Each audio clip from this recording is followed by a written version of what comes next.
Hello, welcome. How are you? Okay, students. So, last video લેક્ચરની અંદર આપણે લોકોએ સેક્શન ડી નો લાસ્ટ ટોપિક સ્ટાર્ટ કરી દીધો અને આજના આ વિડિયો લેક્ચરની અંદર વિથ પ્રેક્ટિસ આ ટોપિક પૂરો પણ થશે. યાદ કરાવી દો, ધોરણ 12 અને ધોરણ 10ના વિદ્યાર્થીઓ માટે સેક્શન ડીનું ગ્રામરમાં જેટલા બી ટોપિક આવતા હતા એ આપણે ક્રમશઃ એક પછી એક જોતા ગયા અને આ જે ટોપિક આપણે સ્ટાર્ટ કર્યો છે એ સેક્શન ડીનો લાસ્ટ ટોપિક બનશે, જેનું વેઇટેજ ધોરણ 12ની અંદર 4 માર્ક્સ માટે અને ધોરણ 10ની અંદર 3 માર્ક્સ માટે રહેશે. યસ સ્ટુડન્ટ્સ, આ ટોપિકનું નામ છે એડિટિંગ, જેને એરર ડિટેક્શન પણ કહી શકાય. અને ઓફકોર્સ આ એડિટિંગ કે એરર ડિટેક્શન માત્ર ધોરણ 10 અને ધોરણ 12માં જ નહીં, પરંતુ જો તમે ધોરણ 12 પછી અથવા તો ગ્રેજ્યુએશન પછી કોઈ કોમ્પિટિટિવ એક્ઝામ એટલે કે ગવર્મેન્ટ પરીક્ષાઓની તૈયારી કરશો, પછી એ ક્લાસ 3 લેવલની હોય, ક્લાસ 2 લેવલની હોય કે પછી જીપીએસસી યુપીએસસી ક્લાસ 1 લેવલની હોય, આ દરેકની અંદર આ જે ટોપિક છે ને એરર ડિટેક્શન એ તમને બહુ હેલ્પફુલ થશે. ધોરણ 10 અને ધોરણ 12ના વિદ્યાર્થીઓને ખૂબ જ હેલ્પફુલ થશે. તો માત્ર આને બુક પૂરતું સીમિત ન રાખતા આ ટોપિકને તમે બ્રોડ માઇન્ડથી વિચારજો. ઓકે, એરર ડિટેક્શન એટલે કે એડિટિંગ આપણે સ્ટાર્ટ કર્યું. એની અંદર મેં તમને સૂચના સમજાવી કે કેવી રીતે આ ટોપિક સેક્શન ડીની અંદર પૂછાય છે બંને ધોરણો, ધોરણ 10 અને ધોરણ 12ને. Rewrite the given paragraph by correcting the error અથવા તો વર્ડ્સ. અંડરલાઇન કરેલા શબ્દોને કરેક્ટ મતલબ સુધારીને ફરીથી પેરેગ્રાફને લખવું, that is called error detection અથવા તો એડિટિંગ. તો આ ટોપિક આપણે જોયું કે એમાં એરર કેટલા પ્રકારની હોય એ ખાસ સમજવું જરૂરી. લાસ્ટ લેક્ચરની અંદર આપણે આમ તો એરરના બધા જ ટાઈપ જોઈ ગયા છીએ ડિટેલમાં. અત્યારે જસ્ટ એને યાદ કરાવી દઉં મેઇન પાર્ટને કે કેટલા પ્રકારની એરર હોય છે, ભૂલ કેટલા પ્રકારે હોય, બરાબર ને, પેરેગ્રાફની અંદર. તો પહેલી જ આપણે જોઈ હતી કે પ્રેપોઝિશનની ભૂલ, પ્રેપોઝિશનની એરર. પછી આપણે જોયું આર્ટિકલની એરર. પછી આપણે જોયું વર્બની એરર. વર્બ એટલે ક્રિયાપદની એરર. એમાં બે આવી ગયા, સહાયકારક ક્રિયાપદ અને મુખ્ય ક્રિયાપદ એટલે કે helping verb and main verbs. અને આ જે ભૂલ હશે ક્રિયાપદની એ તમને ખ્યાલ છે રીતે કાળ પ્રમાણે હશે, તો એ ખાસ આપણે ધ્યાન રાખીશું. ત્યારબાદ આપણે જોયું ડિગ્રી ઓફ કમ્પેરિઝનની ભૂલ એટલે કે એરર ઓફ ડિગ્રી. અને લાસ્ટમાં આપણે જોયું error of singular and plural એટલે કે એક વચન કે બહુવચનની ભૂલ. આ સિવાય મેં તમને લાસ્ટ લેક્ચરની અંદર પણ કીધું હતું, આ સિવાય સ્પેલિંગ એરર પણ હોઈ શકે, સ્પેલિંગની ભૂલ પણ હોઈ શકે. તો એને પણ આપણે ખાસ ધ્યાનમાં લેશું. સપોઝ કે મેં કીધું હતું કે ધેર અને ધેર, તો બે અલગ અલગ રીતે બોલાય છે, સ્પેલિંગ એ અલગ છે, પણ આપણે ત્યાં સમજી જવાનું પેરેગ્રાફના રેફરન્સમાં કે THERE લખવાનું છે કે THEIR. એવી જ રીતે than and then, than than, THAN બેના સ્પેલિંગ અલગ છે. તો ડિગ્રી આપ્યું હશે તો THAN લખવું પડે, કન્જક્શન તરીકે આપ્યું હોય તો THEN લખવું પડે. આ રીતે આપણે એને ધ્યાનમાં લેશું. તો આને કહેવાશે સ્પેલિંગ એરર. આવી ટોટલ 5 પ્રકારની ભૂલ આપણે જોઈએ. હવે આજે એને સમજ્યા બાદ પેરેગ્રાફની પ્રેક્ટિસમાં આગળ વધીએ છીએ. અને ખાસ તમારી સામે હું 10 પેરેગ્રાફ સોલ્વ કરાવી દઉં line to line, word to word, જેથી કરી અને બોર્ડ એક્ઝામની અંદર આપણને કોઈ પણ પ્રકારની ભૂલ, કોઈ પણ પ્રકારનો પેરેગ્રાફ પૂછાય તો આપણને એમાં પ્રોબ્લેમ ન થાય. ફાઇન, તો સ્ટાર્ટ કરીએ. આ 10 પેરેગ્રાફને તમારા માસ્ટર પેરેગ્રાફ બનશે. પેરેગ્રાફના ક્વેશ્ચન પણ હું તમારી સામે મૂકતો જઈશ. પહેલાં તમારું કામ એ રહેશે કે તમે ક્લાસ વર્કની અંદર જ્યાં એરર ડિટેક્શન અથવા તો એડિટિંગ હેડિંગ આપી દીધું છે એની અંદર તમે એરરના ટાઈપ્સ લખી લીધા છે. હવે તમે હેડિંગ આપી દો પ્રેક્ટિસ પેરેગ્રાફ, બરાબર, પ્રેક્ટિસ ઓફ પેરેગ્રાફ. પેરેગ્રાફની પ્રેક્ટિસ આપણે ત્યાં શરૂ કરીએ છીએ. ક્વેશ્ચન તમારી સામે હું મૂકીશ વિડીયોના મારફતે, એને તમે ચાલુ વિડીયોએ પણ લખી શકો અથવા તો સ્ક્રીનશોટ લઈ લો જો ટાઈમ ઓછો પડે તો. ત્યારબાદ હું એને સમજાવીશ અને એમાં કઈ કઈ ભૂલો છે, અંડરલાઇન કરેલી તો આપેલી જ છે, પણ એમાં શું સુધારો કરવો જોઈએ આપણે આ 5 ટાઈપ જોયા એના આધારે. હું દરેક વખતે ટાઈપ પણ યાદ કરાવતો જઈશ. એ તમને લાસ્ટ લેક્ચર પૂરો થયો ત્યારે ખાસ રિક્વેસ્ટ કરી હતી કે આ 5 ટાઈપને તમે પાકા કરી લેજો. એટલે હવે જો એ પાકા કરી લીધા હશે તો ક્વેશ્ચન જોઈને અંડરલાઇન જોઈને તરત જ સમજાઈ જશે કે યસ આ છે આર્ટિકલની ભૂલ, અથવા આ પ્રેપોઝિશનની ભૂલ, અથવા તો આ વર્બની ભૂલ છે, અથવા આ સ્પેલિંગની ભૂલ છે, અથવા આ સિંગ્યુલર કે પ્લુરલની ભૂલ છે, કે પછી આ ડિગ્રી ઓફ કમ્પેરિઝનની ભૂલ છે. તો આ તમને ખ્યાલ આવી જશે. અને જેવો ખ્યાલ આવી જાય તરત જ તમે એને એક બુકની અંદર, રફ બુકની અંદર, હું વિડીયો જ્યારે તમે જોતા હો ત્યારે એક રફ બુકની અંદર તમે સાચા આન્સર લખતા પણ જાજો. પછી ડેફિનેટલી હું એના સાચા આન્સર પણ બોલીશ અને હું કહીશ કે અહીંયા આ શબ્દ આની બદલે આ આવે અને એ આ ટાઈપ પ્રમાણે બદલું. બરાબર? તો આવા 10 પેરેગ્રાફની આજે આ વિડીયોમાં આપણે પ્રેક્ટિસ કરી લઈએ, જેથી કરીને તમને જે હોમવર્ક હું આપું નવા પેરેગ્રાફ એરર ડિટેક્શનના, હા એ હોમવર્ક છે હું તમને ફોટોગ્રાફ ક્લિક કરી અને વોટ્સએપમાં તમારા ગ્રુપમાં મોકલી દઈશ, જેથી કરીને એમાં આપણો ટાઈમ ન બગડે, વિડીયો એક વધારાનો ન બને. એ હોમવર્કનો હું તમને 10 પેરેગ્રાફ આપી દઈશ. એ પેરેગ્રાફ તમારે હોમવર્કમાં મતલબ ક્લાસ વર્કની અંદર જ સોલ્વ કરવાના છે, ક્વેશ્ચન અને આન્સર બંને, જેથી કરીને તમારી પાસે આખો એક રેકોર્ડ રહે 20 પેરેગ્રાફ. બરાબર છે? તો હવે without wasting much time late start error detection અથવા તો એડિટિંગ. યસ, સો એડિટિંગ એની સૂચના જે મેં તમને સમજાવી એ જ સૂચના છે, ફરીથી એકવાર જોઈ લ્યો. પેપરમાં પણ, બોર્ડના પેપર અથવા તો આપણા સ્કૂલના પેપરમાં પણ આ જ રીતે આ સૂચનાઓ પૂછાશે. Rewrite the paragraph. રીરાઇટ કરવું એટલે ફરીથી લખવું. આ પહેલા પેરેગ્રાફને ફરીથી લખો, પણ કેવી રીતે? Correcting the underline words. એમાં જો અંડરલાઇન કરેલા શબ્દો આપ્યા છે એને આપણે કરેક્ટ એટલે કે સુધારવાના રહેશે. ફાઇન, તો જોઈએ આ પેરેગ્રાફને. અચ્છા, પેરેગ્રાફ છે, હું પહેલાં આખો પેરેગ્રાફ રીડ કરી જાઉં છું. મીનવેલ તમે સ્પીડમાં જો લખતા હો તો લખાઈ પણ જશે, અધરવાઇઝ ફોટો ક્લિક કરી લેજો, screenshot. It was the day for the final exam yesterday. જો ભૂલ અત્યારે અંડરલાઇન કરેલી છે એ જ છે. ઘણા લોકોને, ઘણા સ્ટુડન્ટ્સને સમજાઈ જશે કે શું ભૂલ છે, પણ ન સમજાય ત્યાં સુધી હું એક એક શબ્દ સમજાવતો રહીશ. It was the day for the final exam yesterday and anybody was nervous. Most of us had prepared well, but some of the boys and girls hadn't tried as harder as they should. આ તો આપણો paragraph. હવે જોઈએ પેલી જે underline છે એ છે four.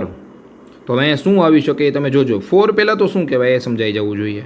આપણે પ્રેપોઝિશનની ભૂલમાં જોયું કે પ્રેપોઝિશન અલગ અલગ પ્રકારના હોય છે. એમાં ફોર નામનો એક પ્રેપોઝિશન છે, બરાબર? ફોરનો અર્થ થાય માટે.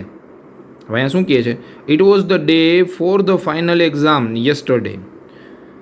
ગઈકાલે ફાઇનલ એક્ઝામનો દિવસ હતો. હવે નો ની નું ના માટે ફોર નહીં, પણ એની જગ્યાએ પ્રેપોઝિશનની ભૂલ એટલે કે પ્રેપોઝિશન આવશે ઓફ. તમારે ક્વેશ્ચનમાં આ રીતે સુધારવાનું નથી, આ હું તમને સમજાય એના માટે કહું છું, બરાબર? તમારે શું કરવાનું છે? ક્વેશ્ચન આખો લખી લીધો આ જ રીતે અંડરલાઇન કરીને, પછી ફરીથી આ જ ક્વેશ્ચન એટલે કે આ જ પેરેગ્રાફ ફરીથી લખવાનો, પણ શું કરવાનું? તમારે ડાયરેક્ટ જવાબ લખવાનો, પછી એને અંડરલાઇન કરવાની જરૂર નહીં, બરાબર? તમારે આમ લખવાનું, it was the day of, આ ફોર નીકળી જશે. એનો મતલબ શું થયો? ભૂલ સુધારાઈ ગઈ, બરાબર? It was the day of the final exam yesterday. સમજાણું? આ રીતે તમારે આન્સર લખવાનો રહેશે. And anybody was nervous. હવે એનીબડીની જગ્યાએ અહીંયા શબ્દ આવશે એવરીબડી. આ જે એનીબડી છે એ નીકળી જશે, એનીની જગ્યાએ થઈ જશે every, EVERY. Everybody was nervous. દરેક, ગુજરાતી કરો એટલે સમજાઈ જાય કે કેમ એનીબડી. એનીબડી મતલબ કોઈ એક, એવરી મતલબ દરેક. એક્ઝામ હતી, ફાઇનલ એક્ઝામ, એટલે દરેક લોકો નર્વસ હતા. Most of us had prepared well. હવે જો અહીંયા જોજો, હેડ આપ્યું છે, હેડની સાથે પૂર્ણ ભૂતકાળમાં V3 આવે તો અહીંયા જો V3 છે નહીં, તો આને કહેવાય વર્બની ભૂલ. એટલે કે આપણે એક ટાઈપ જોઈ ગયા મિસ્ટેક, એટલે કે એરર ઓફ વર્બ. તો અહીંયા કરવું પડશે આપણે પ્રિપેર્ડ, ED.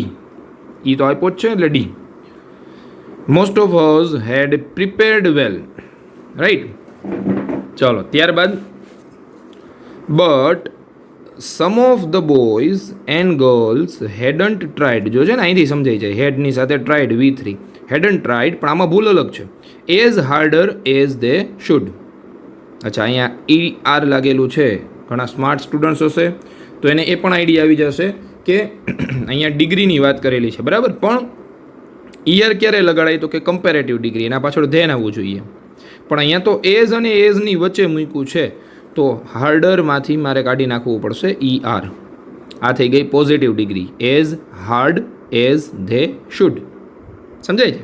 જો ધેન હોત તો આપણે ER લગાડવું પડત, પણ ER લગાડેલું જ આપ્યું છે, મતલબ ડિગ્રીની ભૂલ છે.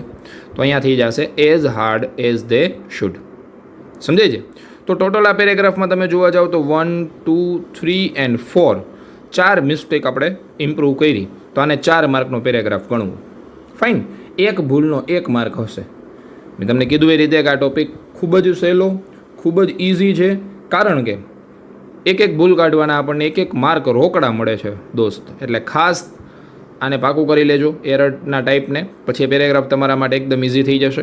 ફરીથી આ પેરેગ્રાફ બોલી જાઉં છું, પછી આગળના પેરેગ્રાફ થોડાક સ્પીડમાં આપણે આગળ વધશું. આ પેરેગ્રાફને હજી એકવાર જોઈ લ્યો.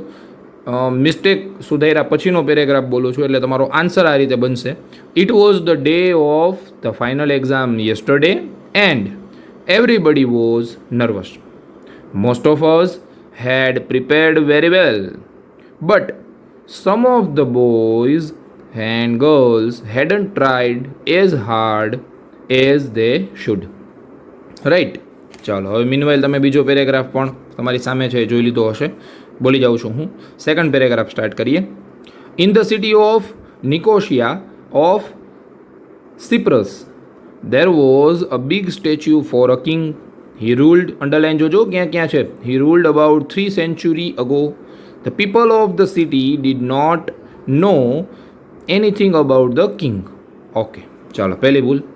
અંડરલાઇન કરેલા શબ્દને જ આપણે ધ્યાનમાં લેશું. પહેલી ભૂલ આવી ઓફ. ઓફ એટલે પ્રેપોઝિશનની ભૂલ, બરાબર ને? Type number 1. હવે ત્યાં શું આવવું જોઈએ? તો કે ઇન ધ સિટી ઓફ નિકોશિયા. હવે નિકોશિયા ક્યાં આવેલું છે? તો કે સિપ્રસની અંદર. ઇન સિપ્રસ, બરાબર. તો અહીંયા ઓફ નીકળી જશે અને ઓફની જગ્યાએ આપણે લખવું પડે ઇન. તો પેલી પ્રેપોઝિશનની ભૂલ. બીજી અહીંયા આપણને આપેલી છે big statue for a king. મોટું સ્ટેચ્યુ કિંગ માટે કે કિંગનું? રાજાનું સ્મારક, બરાબર ને? સ્ટેચ્યુ એટલે સ્મારક. તો રાજાનું એવું કેવું હોય? નો ની નું ના, તો ફોરની જગ્યાએ કેન્સલ થઈ જાય અને આવી જશે of. Of a king. He ruled about 3. જોજો 3 કીધું એટલે બહુવચન કે એકવચન? યસ, બહુવચન. તો આને કહેવાય એકવચન બહુવચનની ભૂલ. Mistake of singular and plural. મેં કીધું તમને કે 5 ટાઈપ આવી જશે બધા પેરેગ્રાફ જોશો ત્યારે, બરાબર છે? Okay. He ruled about 3 centuries. વાયનો આઈ થઈ જાય અને ES લાગશે. આ થઈ ગયું બહુવચન. 3 centuries ago. The people of the city did not know anything. હવે આપણને તો એમ લાગે નો બરાબર જ છે સર, પણ એક વખત જોજો નોટ આવી ગયું આગળ, તો બીજી વખત નકાર માટે નો મૂકેલું હશે નહીં. તો ગુજરાતી એનું કરીએ શું થાય? The people of the city did not know anything about the king. Gujarati આવું થાય છે કે એ શહેરના લોકો, એ રાજ્યના લોકો એ કિંગ વિશે કંઈ જ જાણતા નથી. જાણવા માટેનો સ્પેલિંગ થશે KNOW. યસ. તો આને કહેવાય mistake of, error of spelling. કોની ભૂલ છે? આ સ્પેલિંગની ભૂલ છે, બરાબર ને? તો આવું ભૂલ પણ આપેલી હોય આપણને. હવે આખો પેરેગ્રાફ તમે એક વખત જોઈ લ્યો. પહેલામાં ઓફની જગ્યાએ ઇન, પછી 4 માટે ઓફ, સેન્ચુરીઝ અને KNOW. ફાઇન. તો આ થઈ ગયો આપણો સેકન્ડ પેરેગ્રાફ કમ્પ્લીટેડ. ચલો, તો હવે આગળ વધીએ નેક્સ્ટ પેરેગ્રાફ નંબર 3 ઉપર. ફાઇન. ઓકે. ક્વેશ્ચન નંબર 3 છે આપણી સામે. Sumit always goes to school in bus. He always goes on his bicycle, but sometimes if her father is free. જોજો ધ્યાનથી વાંચો ત્યારે જ અમુક ભૂલ તો નીકળી જશે. If her father is free, he drops him to school. I have never seen him with his father. Okay. પહેલી ભૂલ આપણે આપી છે in. In, on, at, behind, in front of, આ બધા પ્રેપોઝિશન કહેવાય, બરાબર ને? ઓફ, ફોર, જનરલી આ બધા રહેશે. તો અહીંયા ઇન ન આવે, પહેલાં તો એ કેન્સલ થયું. શું આવવું જોઈએ? Sumit always goes to school by bus. Bus દ્વારા, એવું આપણે બોલીએ ને. શેમાં જાય છે? બસ દ્વારા જાય છે. બસમાં જાય છે એમ નહીં, બસ દ્વારા જાય છે. He always goes on his bicycle. હવે અહીંયા તમને એવું લાગશે કે ઓલવેઝ તો બરાબર જ છે. હા, ઓલવેઝ સાદો વર્તમાન કાળ જ કહેશે અને ઈએસ છે પણ ખરા. પણ આવા વાક્યમાં જ્યારે રોજિંદી ક્રિયા દર્શાવવી હોય ત્યારે ઓલવેઝને બદલે શબ્દ વપરાશે daily. He daily goes on his bicycle, right. ત્યારબાદ ઇફ હર ફાધર, આ તો ઓડીને આંખે વળગી એવી ભૂલ છે. હર એટલે તેણીના ફાધર. હવે વાત કોની થઈ છે? સુમિતની. તો સુમિત માટે છોકરી નથી, બરાબર ને? સુમિત છોકરો છે, તો એના માટે લખવું પડે હીઝ. હર કેન્સલ થઈ જશે અને એની જગ્યાએ આવી જશે his. If his father is free, જો તેના ફાધર ફ્રી હશે. છોકરો છે, છોકરી હોત તો હર બરાબર છે. He drops him to school. Okay, I have never seen him. I have never seen him with his father. હવે આ વાક્ય સમજવામાં ધ્યાન રાખજો ખાસ. ઉપર એવું કીધું કે સમટાઈમ્સ એટલે કોઈક વખત જો એના ફાધર ફ્રી હોય તો એના ફાધર એને સ્કૂલે મૂકવા જાય છે, અને ક્યારેક ક્યારેક મૂકવા જાય છે, એવું મતલબ એનો થયો, બરાબર? તો લાસ્ટ વાક્યમાં એવું કીધું આઈ have never seen him with his father, તો ખોટું થયું ને? ક્યારેક ક્યારેક મૂકવા જતા હોય તો એવું કહેવું પડે કે હું ક્યારેક જ એને એના ફાધર સાથે જોઉં છું. તો નેવરનો મતલબ તો થશે ક્યારેય નહીં. ત્યાં આપણે કરી નાખવું પડે નેવરને કેન્સલ કરીને એવર. એવર મતલબ ક્યારેક. I have ever scene him with his father. Ever મતલબ ક્યારેક હું એમને જોઉં છું. અને હજી આ ન સમજાય તો એવરને પણ કેન્સલ કરીને તમે શબ્દ મૂકી શકો સમટાઈમ. સમટાઈમ મતલબ અહીં આપ્યું જ છે ક્યારેક. ફાઇન. તો આ થઈ ગયો ક્વેશ્ચન નંબર 3. હવે આગળ વાત કરીએ ક્વેશ્ચન નંબર 4ની. ફાઇન. ઓકે, તો અ સેજ હેડ મચ ડિસિપલ્સ. હી ટોટ હિમ. ડિસિપલ્સ મતલબ એના વિદ્યાર્થીઓ, બરાબર? સેજ એટલે સંત. સંતના અનુયાયીઓને કહેશું disciples. Taught him his deepest belief. Deepest મતલબ ઊંડામાં ઊંડી, બિલીફ એટલે માન્યતા. God was everywhere and dwells about everything. ભગવાન એવરીવેર એટલે દરેક જગ્યાએ છે, અને ડ્વેલ્સ અબાઉટ એવરીથિંગ, ડ્વેલ્સ એટલે રહેવું, દરેક વસ્તુઓમાં રહે છે. તો આ આપણે એનો મિનિંગ જોઈ લીધો. હવે મિસ્ટેકની વાત કરીએ તો પહેલું અ સેજ હેડ મચ ડિસિપલ્સ. મચ ક્યારે વપરાય? તો કે જથ્થાવાચક હોય તો, બરાબર? જેને ગણી શકાતા નથી. પણ જો ગણી શકાય એમ હોય તો, જેમ કે ડિસિપલ્સ એટલે અનુયાયીઓ, તો ગણી શકાય ને. જેમ કે એક ક્લાસમાં કેટલા વિદ્યાર્થીઓ, તો ગણી શકાય. તો ગણી શકાય એને મચ ન કહેવાય. એના માટેનો ડિગ્રીનો શબ્દ છે મોર. તો અહીંથી આ મચ નીકળી જશે, આવી જશે ત્યાં મેની અથવા મોર. મોર લખી શકો અથવા તમે એની જગ્યાએ લખી શકો મેની. મેની ડિસિપલ્સ. મેની એટલે ઘણા, બરાબર ને? હી ટોટ હિમ. હવે ઘણા છે તો હિમ ન આવે. તેમને, તેઓને, તેઓને એટલે ધેમ, બહુવચન. જોજો એક વચન બહુવચનની ભૂલ જ છે હો. Yes, them. His deepest belief. God was everywhere. God was નો હોય, ભૂતકાળ નો હોય. ભગવાન હંમેશા સર્વ માન્ય અને સર્વ સનાતન સત્ય છે, એટલે God is everywhere. And dwells in everything. Dwells એટલે મેં કીધું રહેવું, રહે છે ક્યાં? તો કે એવરીથિંગ, બધી વસ્તુઓની અંદર. આ પ્રેપોઝિશનની ભૂલ, right? Next paragraph number 5. After the question papers were distributed, none of us was allowed to talk to nobody.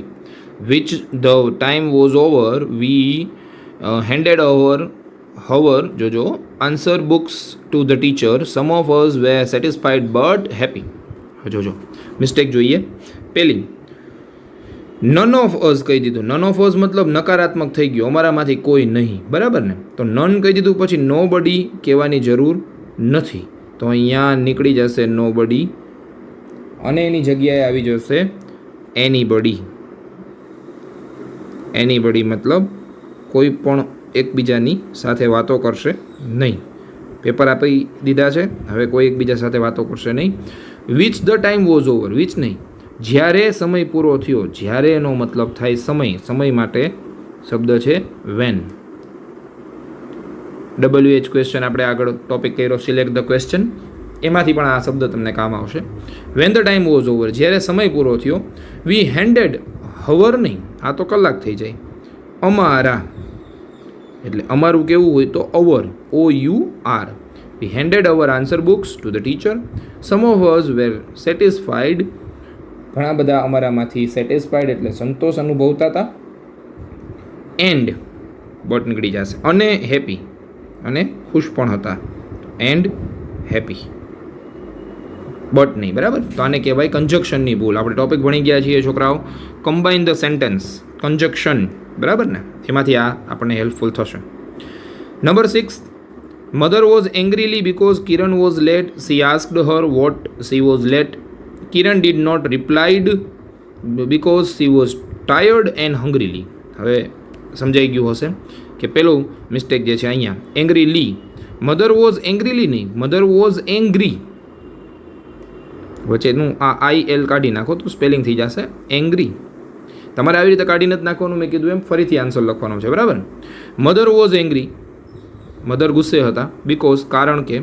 Kiran was late. She asked her why she was late. જોજો ધ્યાનથી, WHAT ની જગ્યાએ WHY, why she was late. શા માટે તેણી મોડી હતી, કારણ પૂછે છે. બરાબર ને, શા માટે.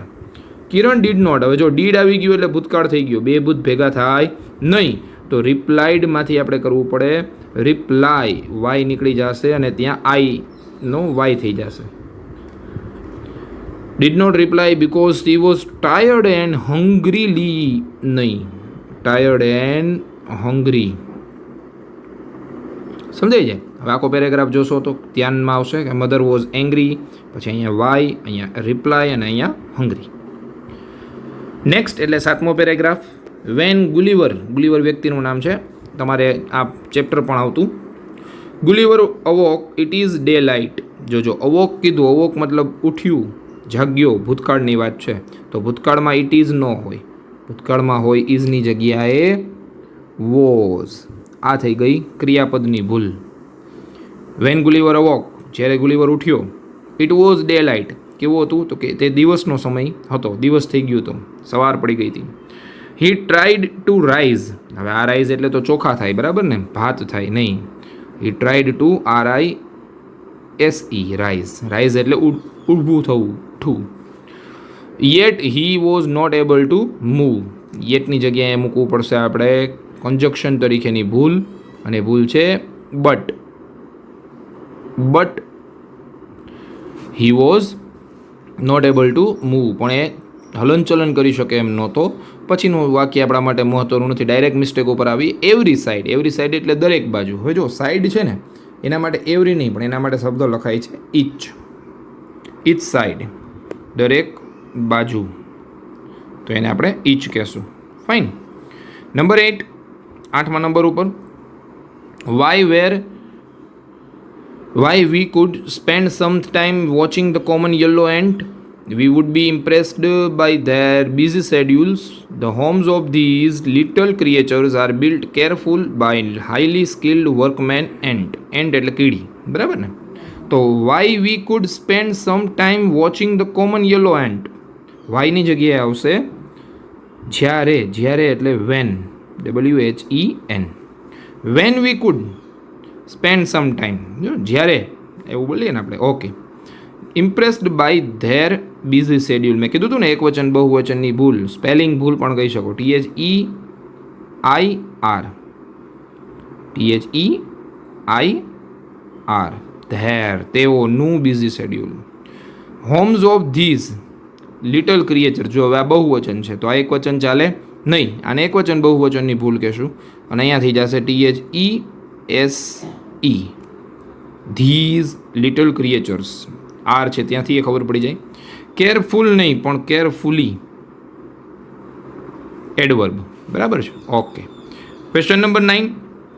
My friend gives me a book yesterday, અહીંથી જ ખબર પડી જાય યસ્ટરડે એટલે ભૂતકાળ, તો ગીવ્સ વર્તમાન કાળ કહેવાય, આ ન ચાલે. અહીંયા મૂકવો પડે આપણે ક્રિયાપદની ભૂલ ગોતી અને GAVE ગેવ ભૂતકાળ થઈ ગયો. I was reading it now, now એટલે અત્યારે, કાળ ભણી ગયા છીએ આપણે. અત્યારે એટલે ચાલુ વર્તમાન કાળ, ચાલુ વર્તમાન કાળમાં આઈ વોઝ નહીં પણ I am reading it now. I found it interesting then any other book, degree of કમ્પેરિઝનની ભૂલ, ઇન્ટરેસ્ટિંગની આગળ લગાડવું પડશે મોર ઇન્ટરેસ્ટિંગ. સર એ તમને કેમ ખબર પડી ગઈ? પાછળ જુઓ ધેન આપેલું છે, રાઈટ, તો આને કહેવાય કમ્પેરેટિવ ડિગ્રી. ઓકે, અને ત્યારબાદ છે I will return them tomorrow, them નહીં, બુક માટે વપરાય it. I will return it tomorrow, આ વસ્તુ હું પાછી આપી દઈશ. ઇટ વોઝ 10મો અને છેલ્લો paragraph. It was a cold winters day, તો અહીંયા વિન્ટર્સ એવું લખાતું નથી, વિન્ટર, ઋતુ હંમેશા એક વચનમાં જ લખાય, એનું બહુ વચન ન થાય, બરાબર છે. Cold winter day. Arab merchant was travelled through, was travelled ન હોય, વોઝ ટ્રાવેલિંગ, મુસાફરી કરી રહ્યા હતા. Desert over his camel, over નહીં, અહીંયા પ્રેપોઝિશનની ભૂલ છે, બાય હિઝ કેમલ અથવા વિથ હિઝ કેમલ એવું લખી શકો. એટ સનસેટ, ધેની જગ્યાએ હી, કેમ કે વ્યક્તિ અને જાનવર બેને ધે ન કહી શકાય, બરાબર, તો મર્ચન્ટ માટે હી. તો આ થઈ ગયા આપણા 10 પેરેગ્રાફ પ્રેક્ટિસના કમ્પ્લીટ. ને આની સાથે જ હું તમને 10 પેરેગ્રાફનો ફોટોગ્રાફ પણ મોકલી દઉં છું, તો એ તમારે હોમવર્કમાં પૂરા કરી લેવાના છે. આમ ટોટલ 20 પેરેગ્રાફ થશે અને આપણો આ ટોપિક સેક્શન ડીનો લાસ્ટ ટોપિક એડિટિંગ અહીંયા પૂરો થશે. મળીશું ફરીથી નેક્સ્ટ વિડીયો લેક્ચરની અંદર કોઈ નવા ટોપિકની સાથે. Till then, stay at home, stay safe and good by.